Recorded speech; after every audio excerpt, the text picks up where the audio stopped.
Bem-vindos, meus queridos ouvintes, e aqui é o Fábio. Estamos novamente na caverna, não é, Dudu? You know it, bitch. Estamos novamente na caverna e estamos acompanhados. Meu amigo Martim veio cá fazer-nos companhia. Vieste tirar-nos da caverna, Martim? Ou juntar-me a ela. Ou juntar-te a ela. Boa noite, meus caros, como estão? Martim, quem és tu, pá, na, assim, daily basis? Quem é o Martim? Olha, ainda hoje me perguntaram isso e também não sou muito bem a responder.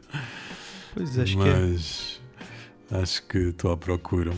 Estás à procura. É. Eu acho que é uma boa resposta. Se calhar o Martim está fora da caverna também, né? Se calhar também está... Ou noutra. Mas falando da caverna normal, acho que considero-me talvez um comunicador, divago nessas áreas do design, da comunicação, da poesia, do associativismo e por aí. Coisas que dão muito dinheiro, como pode ver. O que é que tu tens... Uma das coisas que eu gostei bastante foi um projeto que eu tive a honra de fazer parte durante a quarentena. Tu escreveste alguns poemas relacionados com conversas que tu tiveste durante a quarentena. Foi a primeira quarentena, não foi? Da minha vida? Sim, foi. Foi um projeto que surgiu durante a quarentena, o qual te convidei com muito gosto, e que acabámos também por ter uma conversa que ressoa mais filosófica, né? Existencialista, e era um projeto que no fundo era aberto a isso, ou seja, o intuito começou por me disponibilizar para ser um ouvido ou um ouvinte de quem precisasse, digamos assim, e há muitas formas de precisar. E baseava-se nessa abertura de poder ser uma conversa super inusitada, formal, informal, o que fosse, o que saísse, e que depois daria a cada dia, faria uma conversa por dia, e então a cada dia escreveria um poema usando, por assim dizer, a energia que ficava. A ideia não era ser transcritivo, utilizar a pessoa ou criar uma personagem inspirada na pessoa, era simplesmente pegar naquela mescla de ideias, de sensações, de emergências que surgissem e vomitá-las, por assim dizer, para um papel em branco.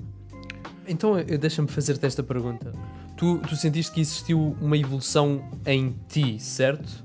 Sim. E que a minha pergunta é: onde é que isto te levou? O que é que conheceste e o que é que descobriste de novo com este projeto que tu fizeste?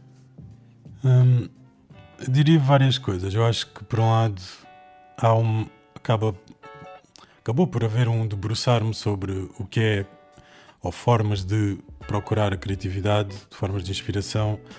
Houve uma desconstrução dessa generosidade, não é? Da partilha e das histórias, e de poder desconstruir isso e de poder imaginar personagens ou não, e acho que na forma como foi feito, na forma como eram chamadas, como não havia essa pressão, como o meu próprio desafio era ser honesto com a conversa, não comigo, não com uma personagem. Então fui honesto com o sentimento, e só isso já foi um processo que me levou a muitas reflexões sobre a criação e sobre os processos de escrita, os processos de imaginação.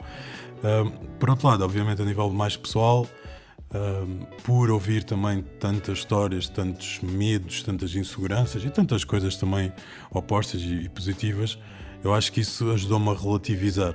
Pessoalmente ajudou-me a relativizar um pouco tudo o que estava a passar e sentir outras necessidades, e repensar sobre essa necessidade de conexão, as limitações dos meios tecnológicos, como o telefone. A maioria das conversas foram por telefone.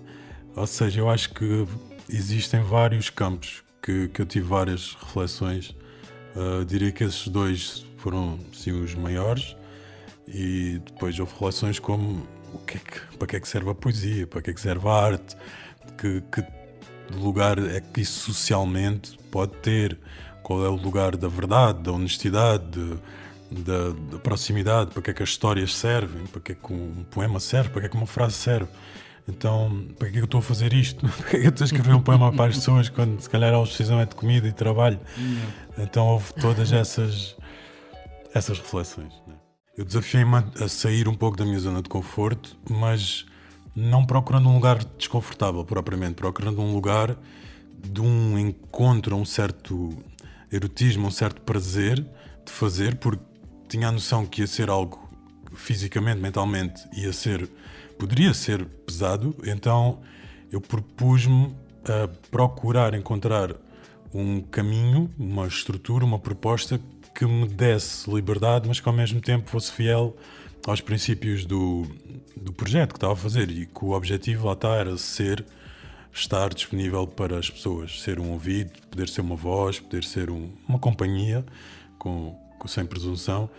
E então pareceu-me que essa fórmula de desconstruir o que é o eu poético, o que é a honestidade contigo mesmo para com o outro, eu encontrei esse lugar de, talvez, multidimensionalidade em que tudo era válido.